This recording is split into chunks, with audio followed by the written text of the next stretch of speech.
she's so ugly. And I'm like, Samantha, where did this accent come from?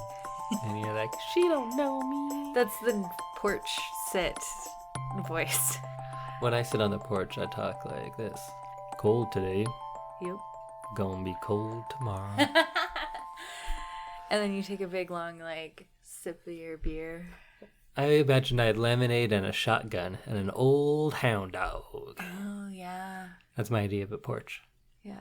But anyways, hello and welcome to another very special episode of I Love This, You Should Too. My name is Indy Randawa, and with me is my lovely co-host Samantha Hees. It's me. Woo, yeah. Woohoo. Cheering for yourself? Yes. How are you, Indy? Well, I'm pretty good, just avoiding those salt mines for the time being. How about you, Samantha? I'm good. I woke up this morning and my eyes wouldn't open, so now that I can see is a great deal of improvement. Oh, good. And we should let you all know out there we're doing something very special today because Samantha is podcasting from the year 2019 and I myself am in 2024, or as we call it now, 01. 01? Yeah, we reset. Didn't you know about the... No. What, the robot revolution hasn't happened for you guys yet? No. Oh, so you just have like a human body. Yes. And a regular house. And a regular car. Car? Yeah. Like, you tell the machine what to do? Yeah.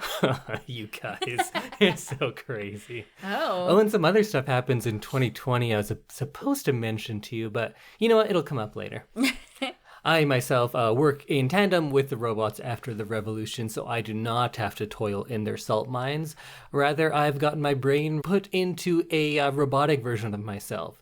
It's good in some ways, bad in others. I can't taste food anymore, but I do have chainsaw hands. And your shoulder doesn't hurt. Oh, it does. Oddly enough, it still does. Oh, weird. Yeah, but now it's a chainsaw shoulder. Oh, okay. Well, that's kind of neat. Yeah, it's pretty fun. Huh. Am I there? Well, the other day I was walking down the street and a robo-bus hit someone who looked exactly like you. But you know what? I'm sure you're fine. Don't worry about it. Oh, okay. Well, but there's one thing you could worry about. I left my pen. It's a pen I really like. It's a pink gel pen. I left it on the couch. If you could find that and send it to me in the future here. That'd be great. Do you have some kind of way for me to send things to you in the future? Well, you just had to put it somewhere that wouldn't get touched for the next few years. Oh. I think leaving it in the couch is the best place. Oh, couches don't exist anymore. Oh. Come on. That's sad. Robots have no need for couches. Couches are my favorite. Yeah, well, robots have no need for you either, I think. Oh, no. Or unless you're toiling in the salt mines. This is terrifying. Yeah. I don't like it. Yeah, it's not so bad. Okay. Chainsaw hands. Chainsaw hands. Well, Samantha, what are we here now and then to do? What? I think that sentence actually may have made sense, but just not really. Yeah. You were then, and I am now. Yes. And we are here. For which reason? That's even worse. But you know what I mean. Is that how the robots talk? Well, it's all binary. Okay, so we are here to speak about the Keanu Reeves and Sandra Bullock movie, The Lake House. Ooh, I got excited and watched The Lighthouse again. Oh, we've already done an episode I think on Willem that. Dafoe was amazing. And what did you think of the magic time traveling mailbox? That was maybe the best part. Oh, The Lighthouse? Yep. Oh, okay. So The Lake House is a movie that you had seen as a teenager, young adult. 2006, I would have been 18, yeah. And then we watched it again together, which you kind of had forgotten about. Yeah. I had seen it that one time with you. And it's funny because we talked about it a little last episode, how you had forgotten that we had watched it. Yeah. In fact, we've actually talked about us watching it twice on this podcast.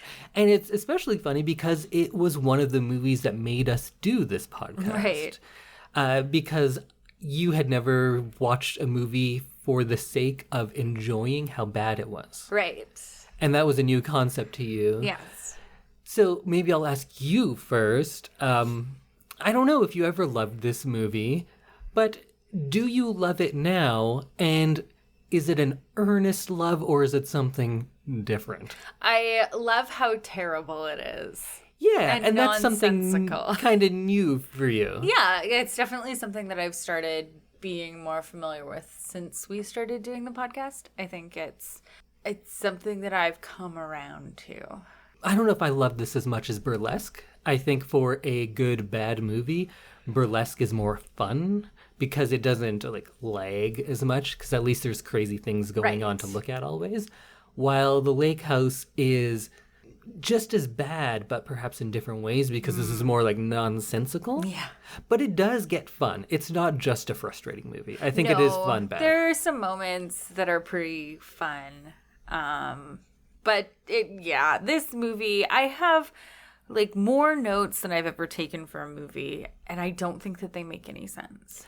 No, and we were saying as well that if you were to read the chronology of this movie, the point by point of things that happen, it actually makes it make less sense than making things more clear. Yeah, that's basically what my notes are like scenes in the movie that I've just made a note about, and then there's some comments about scenes in the movie, but it's just like you couldn't tell that this is one movie. No. Like, it looks like I'm flipping through the channels on a television and being like, oh, that dog's wearing a red collar. Next. Oh, they kissed in the rain. Next. Oh, they're on an airplane. It's just like, it's so random and it makes no sense that I suggested watching 20 minutes of the movie and then podcasting for 10 minutes and then going back and watching another 20 minutes of the movie because it's just so all over the place. And we did rewatch most of the movie right before doing this, so I think we kind of know what's going on. I have no idea what's going on. We know what happened in the movie, but I don't think the filmmakers knew what was going on. Yeah. Well, let's get into it. How does this fantastic Speed 3 reunion film start out? The Lake House is a magical place that has a hidden attic and is on stilts, like all structurally sound houses. Yeah, they make a point of going into the attic a bunch, but they also make a point of showing this all-glass lake house, which does not have an attic anywhere. It has like a glass ceiling. How do you have an attic in something that has like a dome for a ceiling? Magic? Yeah. Which sounds like a joke, but I think that might be the actual answer. So maybe we thought that was just bad filmmaking. Perhaps the house itself is also magical, not just the mailbox.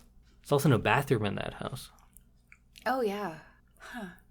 Anyway, I think magic is going to be our fallback a lot this episode because... Well, let's go through the plot, and then I do have some theories rather than trying to poke holes in this movie because that's kind of what I do a lot. I'm going to try to make sense of it and say, like, no, it does make sense. Right. And here's how. But then I think we just need to, like, set up a basic understanding before we get into the plot. Okay. That time travel, you either have to kind of go with a replacement theory or a divergent dimension theory. So meaning that if you ate my banana yesterday, today I have no banana. Right. My present, your future, you have replaced my present by choosing to do something else. Right. But then I wouldn't have knowledge of that banana. Okay. Right? Yeah, I'm sort of with you. Or you can get into a divergent dimension theory, which is infinite universes, every choice you make. If you wake up at 9 o'clock, there's one universe that you live that life. If you wake up at 10 o'clock, there's one universe where you live that life. And they're infinitely branching because every possible choice makes a different universe. Right. I'm not going to subscribe to either one of those for this quite yet, but we should just kind of set that up, and then we can talk about normal things for a while, or as normal as they are in this. This is not a normal movie. Okay, so we start. The first scene is Sandra Bullock at the lake house with her dog, and she's just like wandering around. She's forlorn, perhaps. Yeah, and so they go and the dog runs around and she's putting something in the mailbox and talking to someone who's going to live in the house after her, basically. And it turns out that Keanu Reeves is the one who reads the letter, and he's very confused by some of the pieces of it. Because nobody was living in this house, and she's saying, "Dear next tenant," and that kind of stuff. So he's like, who is this tenant? Somebody squatting in my house. You must have the wrong house. And also, you have the wrong year.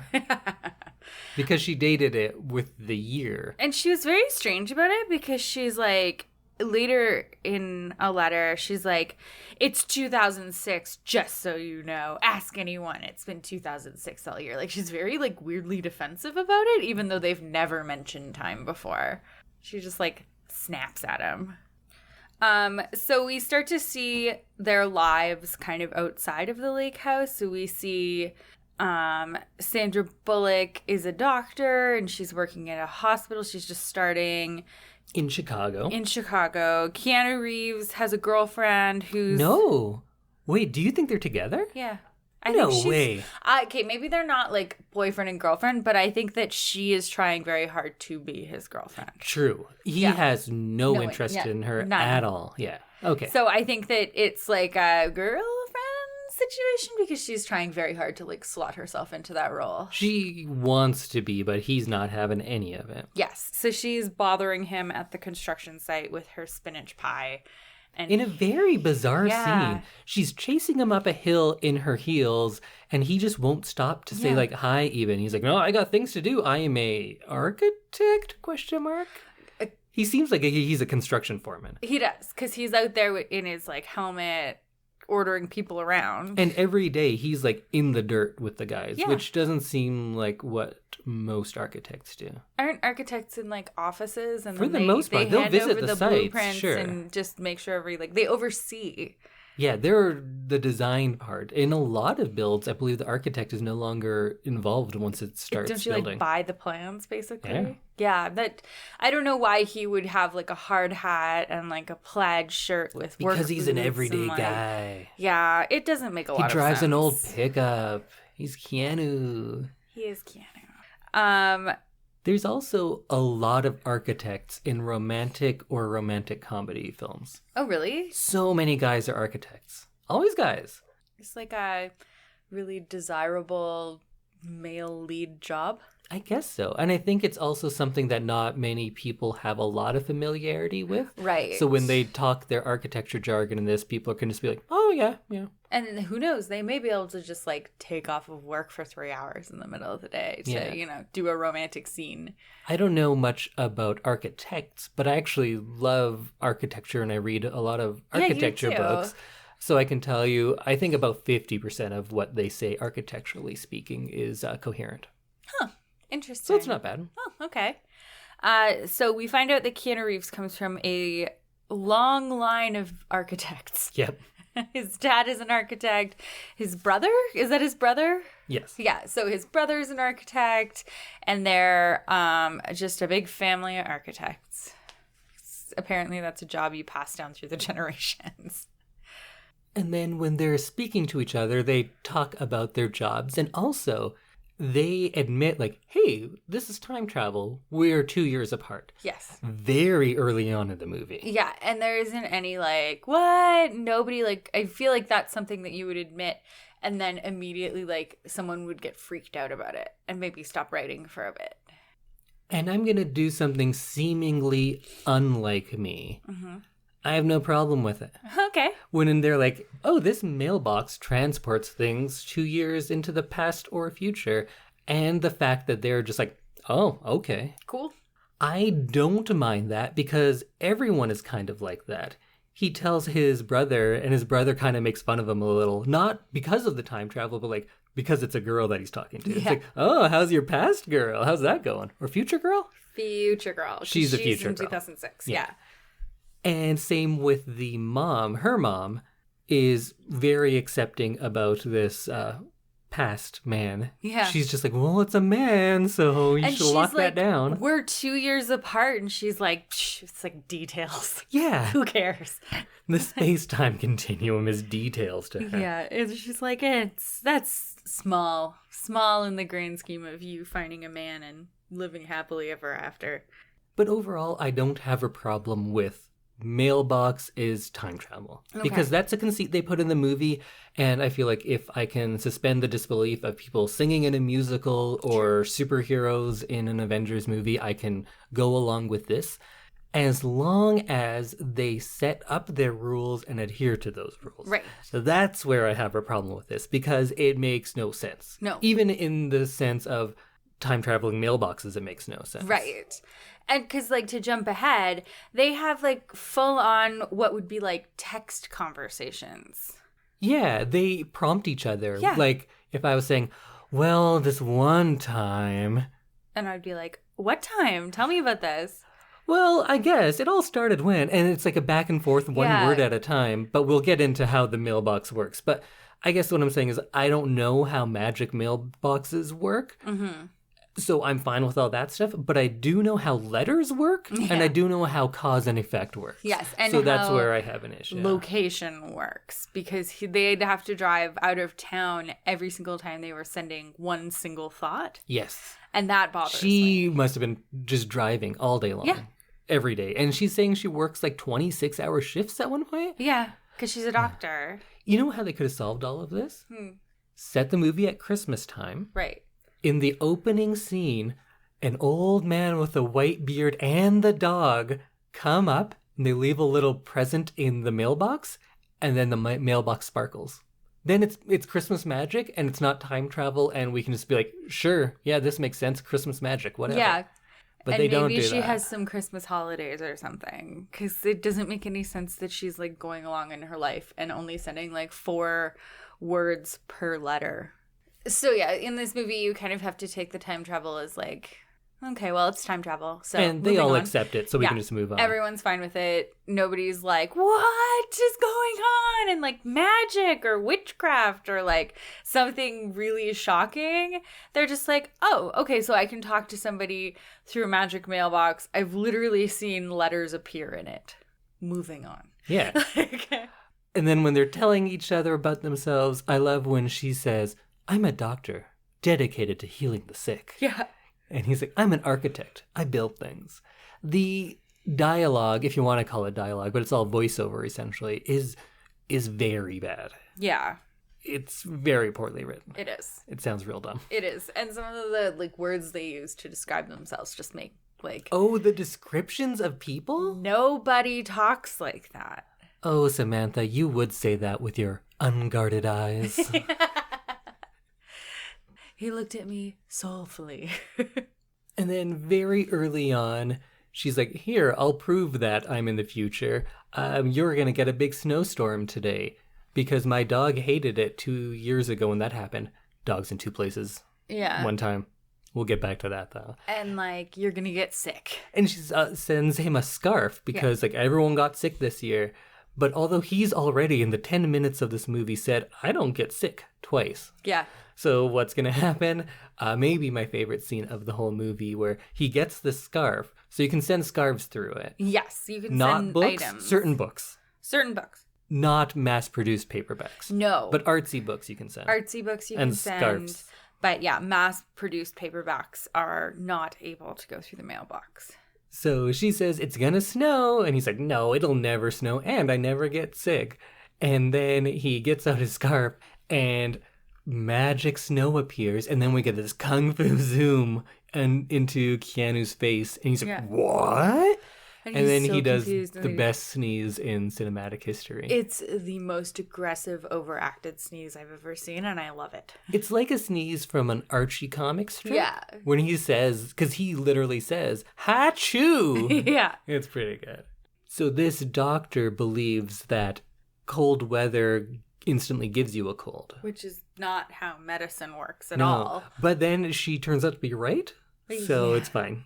Yeah, it's magic.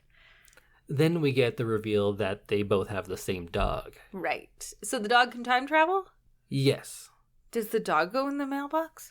I think not, but I don't think the dog fits in the mailbox. But the dog can exist outside of time. I think that dog is like the original occupant of the lake house and just refuses to leave. Like, the dog is like, no, this is my house. How would you describe this dog? I think he's... She's. Sometimes she, sometimes he. Scruffy. Would you say, like, white? White. You would tell the color and the size if I asked you to describe a dog. Yeah. But they say, what's your dog look like?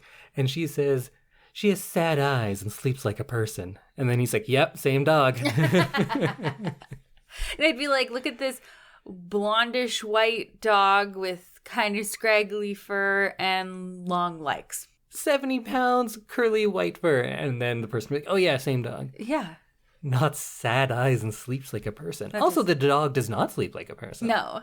That's not what people sleep like. Do you sleep on your back with your arms straight in the air? Well, and the dog was clearly, like, playing because she, like, had her eyes open and was looking at them. The dog, Jack. But I guess now we can finish up what you were saying about how they communicate. They communicate line by line. Yes. As they walk around in the world. Yeah. I get that for cinematic purposes, you can't have them writing letters and show her driving to the mailbox each time. Right. But she is, in fact, doing that, and they, in fact, are writing letters. We see the letters. Yes. Sometimes they're reading them, sometimes they're writing them, sometimes they're just speaking to that person as if they were writing the letter. Yeah. So that's like a little movie thing, but you do have to keep in mind that she's driving, like 4 or 5 hour round trip each time to write one word? Even if what it was mean? like 45 minutes outside of the city, that's a crazy drive to do 3 times a day. At least one point she leaves her job to go write it. Yeah. So I wonder that time we get to see it, but she must be doing that all the time. She must be, because it like the only way that the mailbox is set up to transfer these letters through time is if you're physically at the mailbox and putting the letter inside of it. So we see them passing the note back and forth when they're having that sequence where the flag keeps going up when they'd reply back and forth. So they can reply back and forth quickly, but you have to be at the mailbox, which means that she couldn't be having that conversation with him at the at the hospital. Although one room of the hospital does look like a hotel. Yes, it does. But it's physically impossible for them to be having like a quick little conversation like that. She should have just taken the mailbox with her. Oh, that would have been good. That would have made a lot more sense. Just wear it like a backpack all the time. So it's a mailbox. So they are getting mail. Do you think she's getting all of his bills? Oh, I don't know. What if she gets like a bunch of Playboys from the past and like, oh, wait a minute. Oh, yeah. Like inappropriate videos and magazines? Because Keanu watches a lot of porn. Living alone in that house. He has no TV. And he refuses to date that girl. Yeah, because he has his magazines. What else does he need? Or he's getting her packages from the future. Oh. He's like, iPhone? What the hell? Oh, yeah, that's right. Or like BlackBerry. Why does this have so many buttons?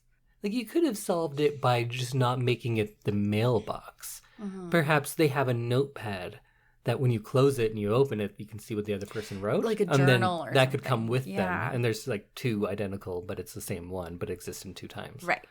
That would make sense. As much sense as this. And it'd just Yeah. make it easier because she wouldn't have to drive everywhere constantly. And we'll talk about later how that really comes out. No wonder she doesn't have a successful relationship. She just drives to this house every spare second that she has. I think she must be a terrible doctor. Yeah. She's constantly thinking about like, okay, well, it's 3 a.m. now and I get off in 4 hours and then I'll whip over to the mailbox and then I'll sleep and then I'll come back to the hospital and maybe I can get out on my lunch break and go back to the mailbox. Yeah, she Her must entire life is plan just it all around that. going to the mailbox. So one thing that happens at the beginning of the movie is there's a car crash right in front of where Sandra Bullock's sitting with her mom. And it's February 14th. Yes. Valentine's Day. That's on February 14th, 2006. Today? February 14th, 2006. They say it a lot. And that's today. Yeah. Valentine's Day. That's basically multiple conversations that are had in this movie. Just everyone's shocked that it's Valentine's Day. And because they introduced the idea of time travel and everyone's accepting of it so quickly, we see somebody get hit by the bus and it's clearly Keanu Reeves. Yeah. That Do you think they play it for a surprise, or we're all supposed to know that? I think we're all supposed to either have like an idea that it's him, or because I don't think it's going to be like a big reveal at the end. Is it supposed to be like shocking? I think they must assume we all know. Yeah. And then the reveal is that they're able to change it. That's the switch. Right. Rather than the fact. Although I think, I don't know, maybe I'm giving it too much credit. And maybe they do think people are going to be surprised because at the end, before the switch, they do have a big part of the movie where she goes, oh no, it was you. Oh my goodness. And then they have to stop it. So maybe it is supposed to be a surprise to us. Maybe. It wasn't. It wasn't. No, it looks like Keanu Reeves. And like, it's pretty obvious that something went wrong later in the movie. So let's talk about this a little. And we're kind of having to jump forth in time because this movie takes place in 2 timelines. And the timelines are so all over the place that it's like really hard to do this linearly. Yeah. Not linearly. So at this point, for Sandra Bullock, she's met Keanu Reeves and made out with him. Right. Had like a pretty probably important conversation for her with this man for, I don't know, an hour or something, and made out with him. Yes. Then he dies in her arms. Her words. Yeah. And she never is like, hey, this is that guy I made out with. Yeah. What the fuck? I know his name and everything. He was pretty cool. We made out a lot. Yeah. I assume that his face is all smashed up. Oh, maybe. That's the only way to get around it. Yeah, if his face is smashed, maybe. Because he gets hit by like a bus. Yeah, but I think if you get hit by a bus, like unless you take the bus right to the face, it's probably hitting you like flat on in the chest mostly, you'd think. I don't know. I assume your nose just explodes. I don't know if that's right. It all depends on how you were standing. Yes. But I think if you're crossing the street and it hits you from the side, which it kind of seems like is the case here, I don't think it's smashing your face that much. I think you just explode. Yeah. That's how I'm choosing to make her, realistically not be able to recognize him. His face exploded. All right, his face probably exploded. Okay, great. Glad we figured that out. Like, there's a lot of fun, bad stuff like this. Like, I don't mind this part being bad because that makes it kind of fun and silly. Yeah. And yeah, it's not a good movie. Mm-mm. But what makes it enjoyable bad is there's so many scenes where, like, why would that person do that? Why are they saying that? Yeah. That's annoying. That is annoying. And the, rules of time travel got me a little bit here. Or the lack thereof. The lack thereof. The lack of respect for the rules of time travel. Because they're like, these are the rules. This is how you access it. They spend 20 minutes of the movie showing you how the mailbox works. And then they're like, oh, but we're also just going to have 1-sentence conversations. And we're never going to go to the mailbox again until the last part of the movie where it's a big plot point. Yeah. Anyway, I'm over it. Whoever's living there when Sandra Bullock's back and forth must be like, there's this crazy woman always in front of my house in my mail. That's a federal offense, mail tampering. True. Very true. So in the timeline in the movie then, they go on this romantic walk together where Keanu Reeves sends her a map with all of these spots, and they somehow have another conversation. While she is walking around the city. Yeah. And in the other times we can say, oh, that's just a cinematic device. She's actually writing and stuff. But the walk is a plot point, and she's talking about the things as she sees them and interacting with him. Yeah. So that one is just like just can't be. And he does graffiti in 2004, and it's still uncovered and legible in 2006. And it's over a bunch of paper posters. Yeah. So those paper posters haven't gone anywhere, and nobody's put more posters above them. Exactly. So magic graffiti? Yeah, I think we can just say that if we want to try to reconcile this, what Keanu and Jack and Sandra do somehow exists outside of this space-time continuum. Whoa, man. Yeah, man. They have this date day walking around the city, and somehow they're still communicating, which whatever, it's fine. Then Sandra Bullock is playing chess with her dog. Yeah, her dog can play chess. Yeah, which is kind of cute. I think that's a very fun part of the movie. Yeah, chess dogs. Chess dogs. Sandra Bullock's talking about how she misses the trees outside her house when she moved into the city. So Keanu Reeves steals a tree from his construction site and plants it right in front of where her building's going to be. Yeah, which is also a construction site. Because it's not built yet. So, and then in the next 2 years, nothing happened to it. Nobody took it down, even though they're building at that location. Yeah. You'd think they would do something to it. But that's not the most remarkable part. It's that she is walking home, drops her stuff in the rain, and is all sad she's getting rained on. And a giant tree just appears next to her. Yeah. And that is one where there's no reconciling with any sort of time travel rules, because if he planted it 2 years ago, it should have been there all the time. It wouldn't just appear. And also, it's grown way more than 2 years. That's like a 10-year-old tree. That, like, big and bushy like that. Do you think if someone was standing there, it would have just, like, appeared and impaled them? Oh, yeah. Yeah, it's a good thing she wasn't, like, 6 feet over really, on the sidewalk. She should have felt a shockwave from it, because all of that air has now been displaced instantaneously. Right. Maybe she should have been, like, blown to the side or something. Probably. It is a storm, though. Like, remember, it's, like, pouring rain, so maybe she just thought that was what that was. So this is the part of the movie where they start to kind of fall in love. Yeah, but like in any romantic comedy, they don't actually do anything or share anything that would make them fall in love. They just are not near each other, but they write to each other, so that they're in love. Yeah. So Keanu Reeves tries to see Sandra Bullock in the past. So she tells him where she was at a certain time in 2004, and he goes and he sees her. Oh, to get the book back. To get the book back. Yeah, fucking Sandra Bullock is like, hey, you have to wait 2 years to see me and do all this stuff. But you know what you could do? You can do some errands for me while you're back there. My dad gave me this book, and she makes it sound like a family heirloom. But it's just a mass-produced paperback of Persuasion. Yeah, like Jane Austen that you would read in, like, grade 10. It's like a $6.99 airport book you can pick up. Yeah, so that's... I'd be annoyed if someone was like, this family heirloom that my dad gave me, and then it was just any copy of Persuasion that you could buy pretty much anywhere. And then also, she remembered the date that she forgot it. Yeah. But she did not remember the guy who picked it up and ran after her, and they made eye contact? Yeah. Who then also got hit by a car in front of her. Oh, and they made out. And they made out at a party shortly after.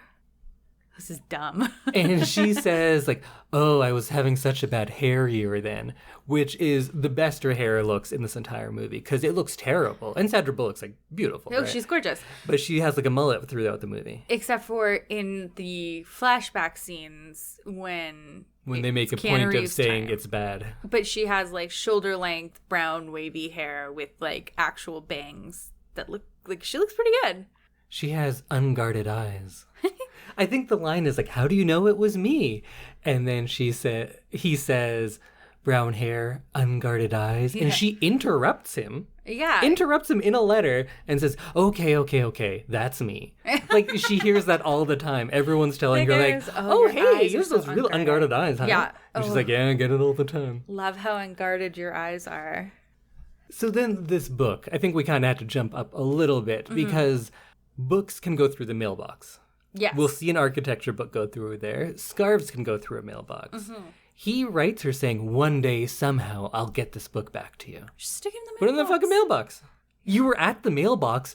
You are writing a letter saying, I'll get this back to you somehow, and putting it in a mailbox, and it magically goes to her. Exactly. But he doesn't think of that. What he does do is break into her home while it's being built, I assume? Mm-hmm. Tear up the floorboards and hide the book in there. Yeah. Why would he think, like, one day she's going to be angry at her boyfriend because he doesn't like her Ingrid Bergman movie and stomp over here, and then she'll hear this one floorboard squeak, and then she'll lift it up, and then she'll find the book. That's ridiculous. That is ridiculous. Did you ever see the movie Serendipity? Yes, but I don't remember it. So it's kind of has a premise like that. But that movie is jokey. It's a romantic comedy. Oh. So she writes her number in a book and says, like, I'm going to sell this book to a used bookstore. If it was meant to be, you'll find my number and we'll get together. Right. And that's like a fun premise. Yeah, that's fun. It's silly, but you suspend your disbelief because it's a silly movie and it's a romantic comedy. This part, it's way more implausible that she would find it, but there's no comedy in this movie. No. This movie either needed to be less serious, like Serendipity, or more serious and be like Norwegian Wood or like A Walk to Remember. Yeah. You had to go one way or the other, and it's kind of meandering in the middle, and which is one of the reasons why it's one of the many reasons it's not really successful. No, it's not. Keanu Reeves' dog runs away, and he meets Sandra Bullock's boyfriend, Morgan.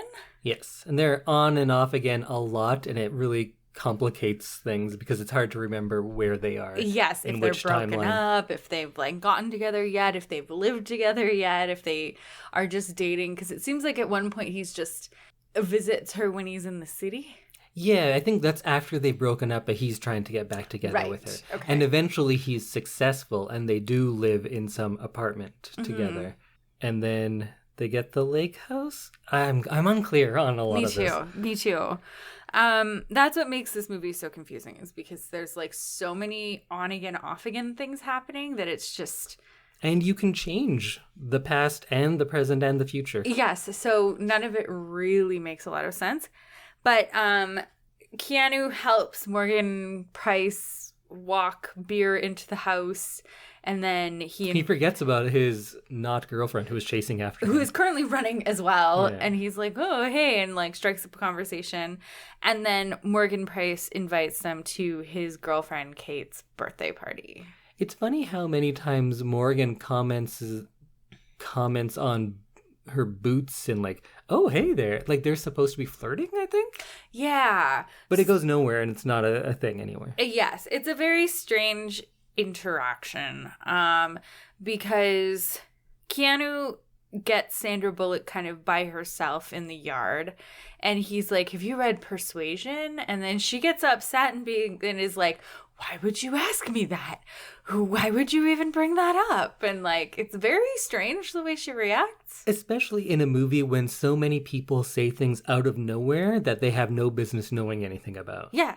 That happens constantly in this movie, but then that one is the issue. Yeah, she's like, how dare you? Because Keanu knows who she is. Yeah. She doesn't know who Keanu is, and it's her birthday party. And she seems upset. yeah. Like the entire party. But then there's also a part in this where she tells him a story, and she quickly drops all of that and is like, oh, let me tell you about like my dead father and my first true love.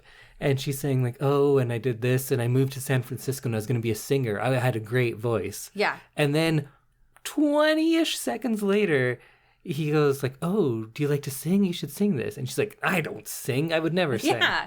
I don't know if that's a joke or the writer forgot that they just wrote a bit about her being a singer. Yeah. And then, like, they get over the, like, well, I can't sing. And they start dancing in the yard. Yeah. And then they kiss. And Morgan and Keanu Reeves' sort of girlfriend see, and no one reacts the way that you would react if you saw, like, your significant other at a party you'd thrown them kissing someone else. Yeah, except Keanu, like, wipes his mouth, which I thought was very funny, because he was, like, so wet. He had to wipe it off and be like, oh, whoops. And then the girlfriend's like, it's time to go. It's late. And then Sandra Bullock's like, oh, yeah, I guess I'll come inside now. Yeah, and 2 years in the future, or 1 hour ago in this movie, she says, like, what? It was nothing. Nothing even happened. But they were full on making out. Yeah, but it, like, clearly meant something to her. There's a point in the movie where she's at the hospital, because she is a doctor sometimes, at least. Yeah. And there's, like, this sassy child who's watching Notorious, like this old Hitchcock movie. Uh-huh. And Cary Grant and Ingrid Bergman are making out, and she's like, oh, why is she going to go with him? She should wait for something better.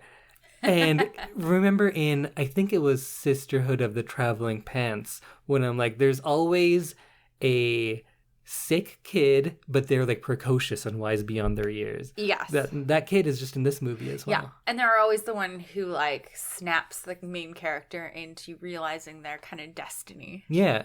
It was a like 30-second scene and they got like 4 or 5 tropes in there. Yeah. Well done. Also from Sisterhood of the Traveling Pants 2, the archaeologist in that is the doctor in this. Yeah. She's great. She is great. She shouldn't be in this movie. And I remember watching Traveling Pants 2 and saying that woman's like acting for a proper movie and then she has this garbage around her. Yes. Yeah, she is very good. And there's a scene where Sandra Bullock is telling her about Keanu Reeves and how she's writing him. And like the older doctor doesn't say like, well, he's in the future. Like, you guys can't be together. She's like, well, maybe somehow, some way you'll find a way to be together. Like, everyone seems to think that this is like totally plausible and doable as a relationship. Yeah, nobody seems to mind the time travel. It seems like in this world, everyone's like, oh, yeah, my cousin has a future girlfriend. Cool. Yeah. The equivalent of saying like, you know what, I'm gay. And they're like, oh, okay, cool. Yeah, we're getting used to that nowadays. It's not shocking. Yeah. So people in this 2006 are more okay, actually, with future girlfriends than same-sex marriage. Well, you know what I hear? It ain't cheating if it's in the future. True. I guess that is technically true. It's not cheating if it hasn't happened. Yeah. It's a weird time travel rule. Keanu Reeves is all angry because he didn't get to spend more time with Sandra Bullock at the party. And he yells into his phone, "What?" That's how he answers his phone. Because he's a grump now. Yeah. Because he can't get the girl. And his dad's in a hospital that looks like a hotel room. Oh, yeah. It's a very fancy It's home. very fancy. It's like a king-size bed. Yeah. That's crazy. And there's like bookshelves and things. Yeah. And like a fireplace, I assume. Private healthcare, man. Private healthcare, yeah. He's a rich architect. 28 people died on the floor below him, though. Why? No beds. Oh, because he like pushed all the beds together? And he's the Richie gets it, and then all the poors, they just die. All the pores. They grind him up and feed it to the Richies. Oh, yikes. Just do it the other way. So Christopher Plummer doesn't make it. Keanu's dead. Keanu's dad. And so Sandra Bullock ditches her shift to put a note in the mailbox with the book of his like retrospective book of his life. Oh, yeah, and that's meant to show him that his father loved him. Yeah. How? There's a picture in it. Of them together. Yeah. And it doesn't even really seem like Keanu Reeves realizes that that was a picture taken. Like, he doesn't ever, like, access that memory.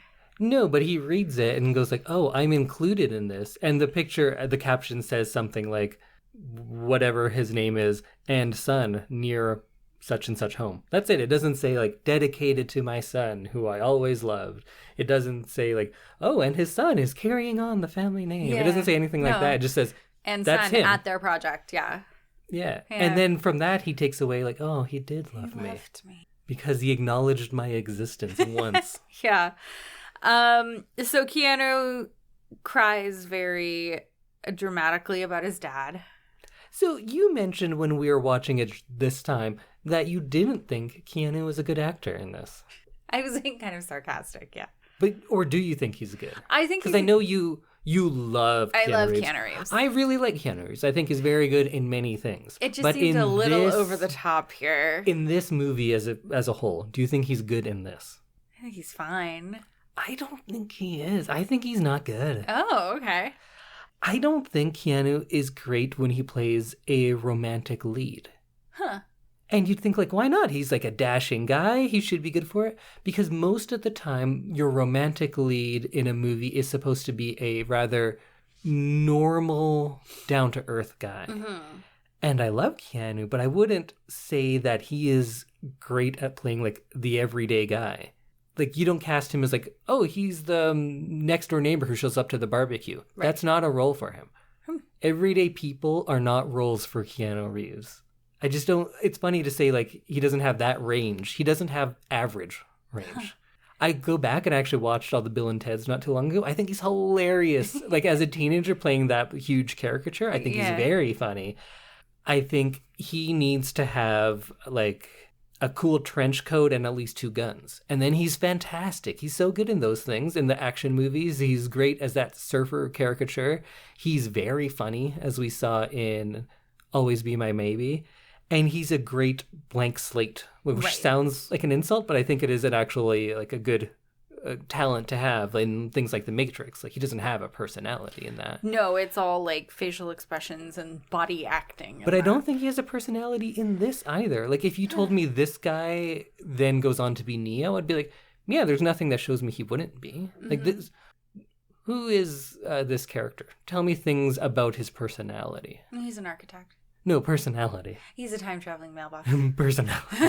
He doesn't have a personality. Also, Sandra Bullock, what's her personality? She's a doctor. She's kind of a dick sometimes, but then gets over it, and it's nice.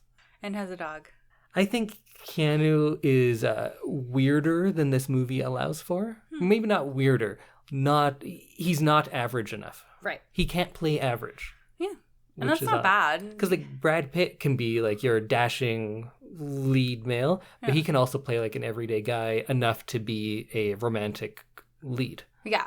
Whereas Keanu Reeves is John Wick. Yeah, he's Neo. He's Bill or Ted. I forget. He's Theodore. Yeah, he's Ted. He's Keanu Reeves in Always Be My Maybe. Yeah. That's Keanu Reeves. After Sandra Bullock shows him that his dad did love him and he has like a new kind of appreciation, they decide to make a date. Oh, yeah. She says, meet me at this restaurant, which is named Il Mare. Yeah. Which is the movie that this was based on. And so they say, like, Keanu Reeves goes to the restaurant and he says, 2 years from tomorrow, I would like a reservation. And then, like, the next day, Sandra Bullock goes to the restaurant and he never shows up. Yeah, and right then, both of them should have been like, oh shit, I think you die. Yeah. You know what? I did have a guy die in my arms a while ago. You think that might be you? That'd be crazy, huh? Also, what are the odds that the one guy who dies in her arms is the same guy that she's talking to? Low. The odds are low. So she gets, stood up at the restaurant and she then sends him this final letter. But somewhere before that, they have an argument and he makes a joke and he says one of my very favorite lines. When after he jokes about something, she says, would you eat a clown for breakfast? Because that's a saying that everyone says when someone's trying to be funny, right? Yeah. I think that's during the letter where they decide to make the date. Oh, okay. Where that happens. And they're like kind of joking around with each other. I just really remember the part of, would you have a clown for breakfast? And then he says, oh, our first fight. Why don't you write a song about it and sing in San Francisco? Both of those two phrases that everyone hears often. All the time. You're always telling me to go sing it in San Francisco. Oh, are you being sarcastic? Would you have a clown for breakfast? I feel like these are things that we're going to start saying. Yeah, I am incorporating both of those into my everyday. So because she stood up that one time and she could make a plan for the next day or like look him up. Mm-hmm. Like this is 2006. It's not 1970. Like she could Google him, right? Or medical records. She's a doctor. Or what's your phone number? Yeah. Yeah, there's all sorts of ways that they could find each other and she could find out that he in fact has died. But she won't even give him a second chance. Mm-hmm. Like this guy's literally willing to wait 2 years and ends up waiting 4. But she couldn't wait like a day or like look into anything. Mm-hmm. So even though she has a fucking magic time-traveling mailbox, she's like, no, I'm done. And they don't talk for about a year. Yeah. That's crazy. It is crazy. But then we eventually get to the point where we're at the beginning of the movie, kind of. It's the time when, or it's Valentine's Day, February 14th, 2006. Today? Yeah, February 14th. It's Valentine's Day. 2006. February 14th? Yeah. And so then he remembers, of course, oh, wait a minute. Now I know that I can go and meet her because I know where she's going to be on this day. Because this is the day she saw a man die. I'm reading the letter. She saw a man die this day. Mm-hmm. I don't exist in the future. I'm going to go to this location. Yeah. Seems like a good idea. And she's like, don't So then she is living with Morgan at this point and wants some architectural work done on their apartment that they share. Right, yes. And she goes to a firm and they're like, huh, you have the same last name as someone I know. Actually, she doesn't even put that together. No. Even though she's going to an architect with the same name as the time-traveling architect that she was talking to. Magic architect. But eventually she sees the picture of the lake house that he's drawn and said, oh, where is he? How can I meet him? And then the brother says, oh, he's dead. He got hit by a fucking bus. Some doctor was there, didn't even help him. That's the best part. So then she realizes, oh shit, it was him that died that day, and he's going there to meet me. Although he's only going there to meet me because I saw someone die. Uh-huh. So if she hadn't written that, he wouldn't go. Mm-hmm. But if he didn't go, she wouldn't have written that. Yeah. That. Through infinity. Yeah. So over it's a time and over paradox. And over again. Yeah. Yeah. One of many, many ones. But then this is where it gets especially silly. Like, I know it's all silly, but it gets more nonsensical here. Mm-hmm. Because then she says, I have to go right now to the mailbox to write that letter so he won't get it on time. But we already see him at the place. Yeah, he's like actively walking to the scene where the person gets hit by the bus while she's writing and telling him the letter. So then she writes it, and we see the mailbox thing go down, and then Keanu doesn't cross the street. But she only wrote that because his brother said he had died, and that saves his life. Mm-hmm. But since his life was saved, he wouldn't be dead. The brother wouldn't have said he's dead, and that wouldn't have saved him. Yeah. So then he would have died. So then his brother would have said he was dead. Yeah, this is In the through time infinity. traveling. It just doesn't Remember last work. episode you said, do you like time travel movies? And I said, oh, I hate time paradoxes. That's all this what the movie is. But it also brings us back to the point of, if you made out with someone, wouldn't you recognize them when they died in your arms? Yeah. But maybe his face was smashed in. I think it exploded. So he does get this letter. He must have gotten it before he left his house. Yeah. Although he's not living there anymore. No. How did he get it? He just happened on that day to go check the mailbox, even though she hasn't written to him in a year? Yeah, I think so. Well, that doesn't make any sense. I think he was going back to check the mailbox because you see him a couple times putting letters in like a full mailbox. Yeah. And I think she gets the letters and then writes back. But she hasn't been. Not in a year, just this one time. Like, she went and checked the mailbox because I think she starts to figure it out. No, I think she only goes that one time because she hasn't talked to him in a year and she's moved on and is living with Morgan. And she makes a point of saying, like, this is all done. Right. She only changes her mind after finding out that he's dead and then goes to write one last thing of, like, don't come on this day. Right. So somehow, again, doesn't make sense, but he decides to go back to his old house because he's moved out by then. Yeah. Check one last time before he goes to meet her. And then he's like, oh, shit, I got this. I'm going to die that day. Yeah. So I would stay home then. Yeah. If I'm like, oh, I'm going to die on that corner, he goes to the corner and just watches. Yeah. Knowing that he's going to die on that corner and that he already has died on that corner. Yeah. What an idiot. I'd be like, oh, this is the hospital you work at? I'm going to go, like, wait for you at your office. Tomorrow. I'm going to take the day off. I'm going to hide for a day because I don't want to get, like, Final Destination here. Yeah. Have you ever seen the Final Destination movies? I have not. But they're surprisingly know kind of fun. Of them. I actually really enjoy them. They're silly. They're like this movie, but with some sort of continuity, but with crazy death scenes in it. Huh. Okay. They're a lot of fun. Check them out. So anyway, she somehow gets him that message, and he somehow reads it and somehow gets there but doesn't cross the street. And then she says, just come to the lake house. I'll be there. In 2 years. So he waits another 2 years. Yeah. What are we at? 6 years now? 4 for him that he's been waiting. Right. But why couldn't she have said, like, there's so many other options? Yeah. There's so many other, but again, we're at this point. There's also a bit earlier in the movie when he moves out of the lake house and gives the key to Morgan and says she should live here. Yeah. And just walks away and gives him the house. Yeah. When does she actually go there? That's in the year that we don't see? I think so. I think that's the year that we don't see, and then we see them wanting to build this new house. Wait, if it's the year we don't see, that's when he's writing her messages at the mailbox. So she's living there And ignoring and the not mailbox. checking the mailbox? Yeah. That doesn't make any sense. No, it doesn't.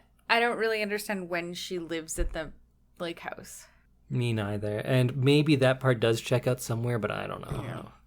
But anyways, she says, come to the lake house in 2 years. He waits 2 years. And for her, it's 30 seconds. And then they make out, and it's real gross. They do a bunch of little hamster kisses. Those are your favorites. It was weird. I did not like their kissing scene. Yeah, they kiss like two people who'd never kissed before, ever. Yeah, they were just learning. I think that's all. And that's the end of the movie. Yeah. What did we just talk about? So I have some questions first that I wrote down. Oh, I said, did he just give that guy a house? Which, yes, he gave him a house, and then he gives it to her. I think he's like, you want to rent it from me? Here's the keys. He and just walks still away. Looking for a lake house to rent. Yeah, but he says for her. Yeah. She wants this house. Yeah. And just gives her keys, walks away. Doesn't tell him the address. Or like how he can forward payment or how much it costs a month. Did Keanu kill his dad? I don't think so. I think he might have killed his dad. How?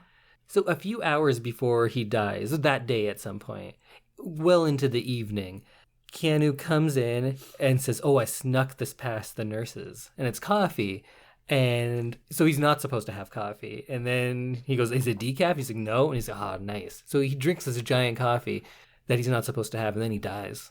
Oh. Do you think it was too much for his heart? Because I don't know what's wrong with him, really. It sounds like he had like a heart attack or a stroke or something. And yeah, caffeine and like interesting food is like, you can't have that. So he killed his dad. It sounds like it. Maybe accidentally? Oh, yeah. I don't think, maybe it was intentional. Oh. He did hate his dad. He did. They had a very tense, strained relationship. And he needed some, wait a minute, it's all making sense now. Because he needed some way to get over his dad to open up that architecture firm with his brother, right? He needed to reconcile something. Right. And we're like, how did that book solve anything? It doesn't say anything. Why is that their turning point for him to see a picture of him with his dad as a child? It didn't, like, sure, that happened. It doesn't mean anything. It's not the picture that made him get over his dad. It's that he took it upon himself to kill him. Murder. Killed his fucking dad. Whoa. That's scary. That's a whole level of this movie that I wasn't expecting to have to think about. Should we get into some more whole levels of this movie that you weren't expecting to think about? Yes, please. So this movie plays with predestination a lot. Because you'd think that they are, in fact, changing their own future. So it should be a movie that is not subscribed to predestination. Meaning that everything we do in our life is set, whether you want to say it's by God or some sort of cosmic force. It's set. You don't really have free will. Everything you do is already chosen for you. Okay.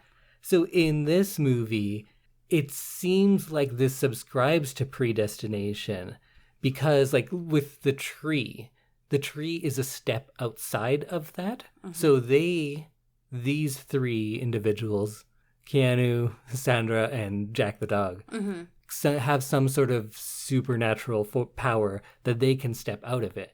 Because if the tree were planted 2 years ago, it should stay that size and then grow up and always be there for those 2 years.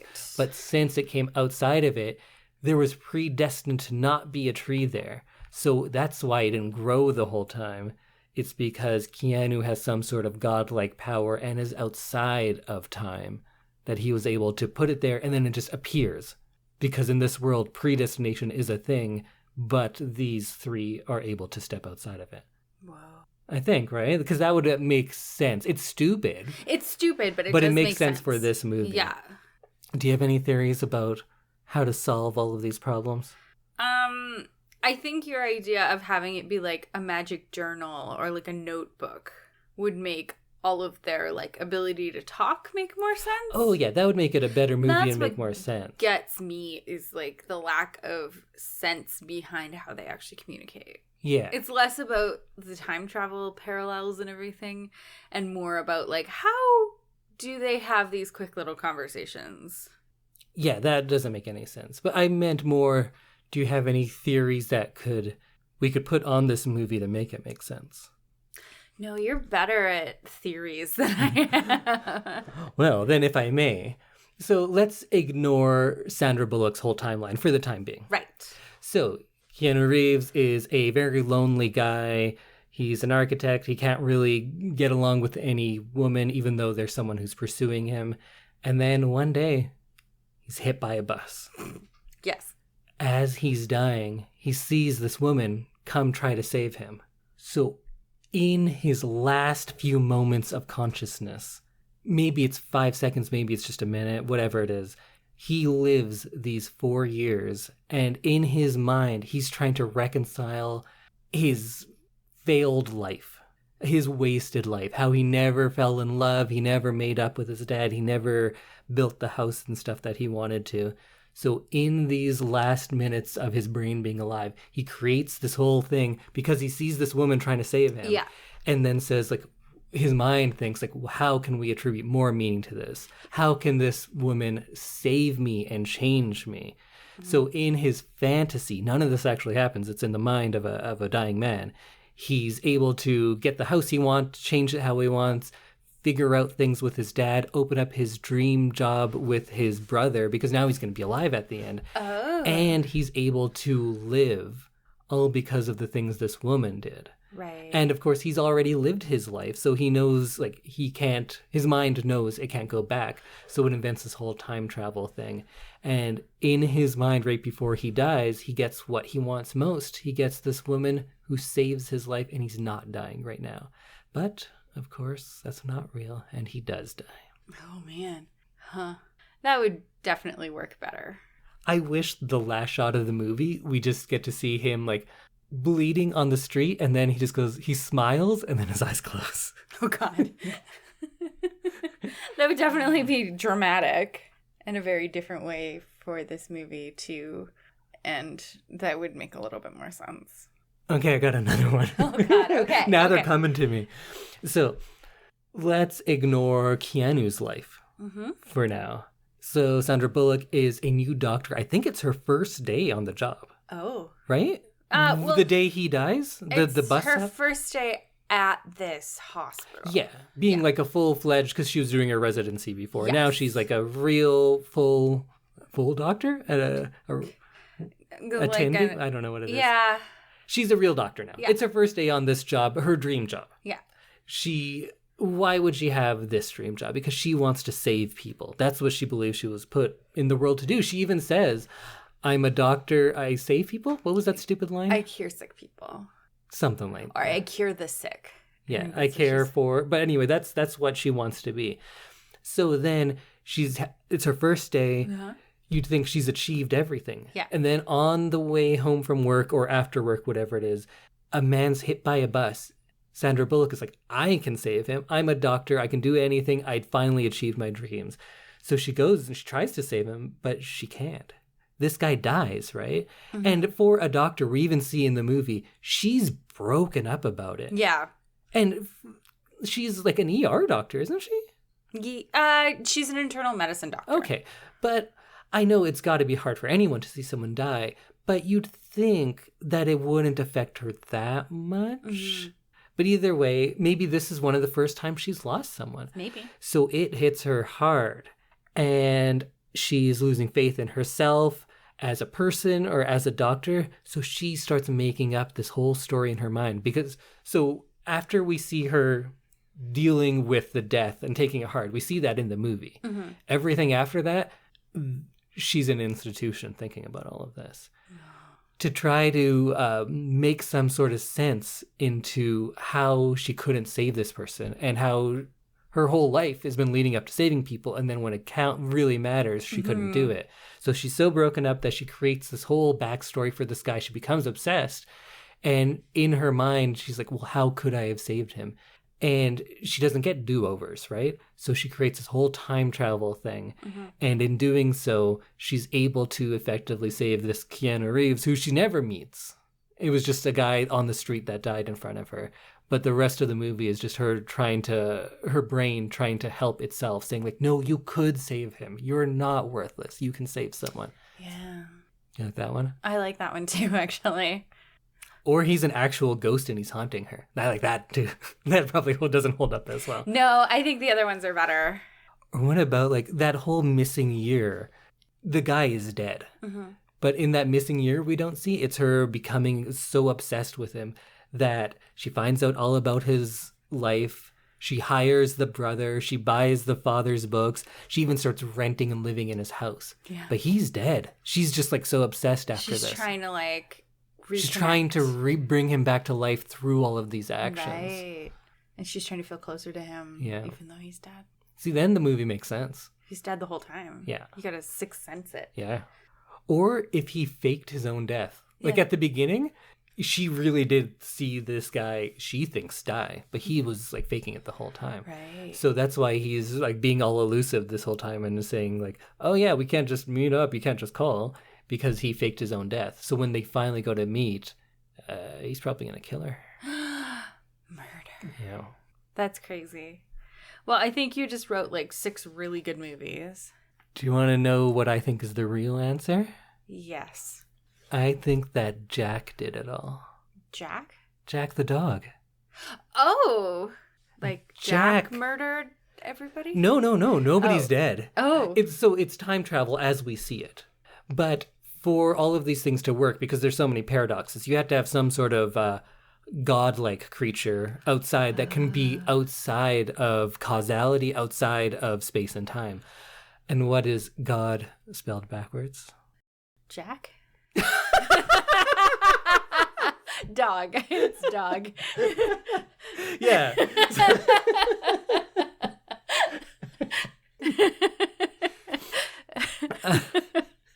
Jack is some sort of god because Jack is a bigger agent of change than the mailbox or the house. Jack leads Keanu to Sandra when they're in the same timeline for the party. Jack is in 2 places at once. True. Even Keanu and Sandra are never in 2 places at once. No. So he exists outside of everything. He can play chess. Oh, yeah, he's like very I assume he's going to win. Or she. Or, because it is a she, but at some points, even Keanu, after being told it's a girl, Keanu says he. Mm. So does the not girlfriend. Yeah. Sometimes it's corrected, sometimes not. Because Jack exists beyond sex and time and everything like that. Because Jack is God. There's one point even when Sandra says from the future, like, oh, I named him Jack. Named her Jack. Yeah. And then Keanu says Jack, and Jack pops up. Right. So Jack responds to that name before being given that name. Because it already happened for Jack. It is already happening because Jack exists like, what are they called? The Termalthadorians. And Jack doesn't perceive time like we do. Right. We perceive time linearly. Something happens and then something else happens. To Jack, all things are happening at the same time. And Jack just picks and chooses where Jack goes. Right. As like being in both places in that storm in 2004. Wow. Jack is God. God backwards is Jack. It's true. There's no arguing that. So that's what I think is the actual answer to solve the problems of the lake house. Jack is God. Jack is God. And Jack has bestowed some of its godly powers into Keanu and Sandra just because they maybe venture into this retirement home that Jack has created for itself. Oh, Jack. The answer is Jack. Yeah. Jack exists in all places because time is a flat circle, man. Time is always a flat circle. Jack knows. Jack gets it. Jack's on Team Flat Circle with you. In the center of this flat circle, Keanu Jack. Reeves. Oh. Okay, so Indy, did you love this movie? Is this a love? No, it's like a bad movie. Yeah. But for a bad movie, it's one of the more fun ones. Mm-hmm. But if you're just going to watch it for the sake of watching it, it's probably not worth it. But it's fun to have stupid talks like this. Right? Yeah. What do you think? No, I agree. I think that's a perfect way to put it, because it's definitely not like the best movie I've ever seen and I love it so much and like, oh, it's amazing. It's like the third best movie you've ever seen. No. It's like fun and kind of trashy, and like if you choose to think really hard about it, you can, like you just did. Or you can watch it and have it be lighthearted and just kind of forget about it after. Do any of the emotional beats actually get you in this, though? No. Or is it too bad that it No, it turns you off from being invested? definitely didn't like hit me like a romantic comedy, right? Like, Or like a romantic tragedy? yeah, like a drama kind of movie. Like usually there's, a big heart swell moment or like a teary moment or whatever. This doesn't. There's one moment that I kind of felt for the characters, and it's when Sandra Bullock, who is better than a lot of the rest of this movie, at least at points, when she sees the drawing and there's a shot of her looking at it, but she's looking pretty much right into camera and her like eyes well up and she's asking about what happened to him. That was good. Yes, that was That's good. about it, though. I don't think that there were many of those moments, No. though. Yeah. Have you ever seen City of Angels? No. Nick Cage and Meg Ryan. Straight romance, like no comedy. He's an angel that she falls in love with. Well, that's far-fetched.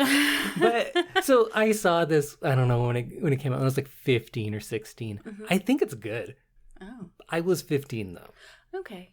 Maybe that's something that you might actually like. I think it might be terrible. Right. When I was 15, I thought like this is a good straight up romance. Yeah.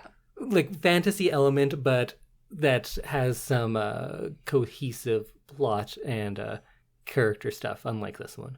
I was 15, so all you out there, don't hold me to it. But I want to know what other people think. If you've seen City of Angels recently, let me know if it's good. Okay. And maybe we'll do it on this podcast sometime. Oh, maybe. That would be a fun movie. It seems like Nicolas Cage is an angel. Yeah. Before he was like real Cage Rage Cage. Right. And Meg Ryan is, I adored her in romantic comedies when I was younger and those ones were coming out. I think she's very good. I haven't seen anything from her in a long time. Okay, well, we will check that one out another time. But anyways, that's not the point of this.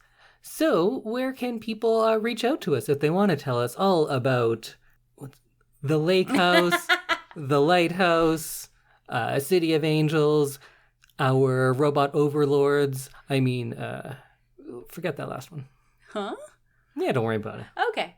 Well, you can find us on Instagram and Twitter at ILTYS and the number 2. You can find us... Instagram and Twitter. You kids back then. Oh my God. Okay, you can find us on Facebook at I Love This You Should Too -podcast, and you can email us your theories and favorite moments in long form at I Love This You Should and the number 2 @gmail.com. And if you're listening in 2023 like I am, look up and to the left and then hit the 3 switch on your temporal jack. I don't know what that means, but... You will soon enough. Don't worry about it. Okay, we'll see you next week when Indy lets us know what we'll be watching, and we talk about some things that we're really, really, really into. Bye! All hail the robots! Oh, God.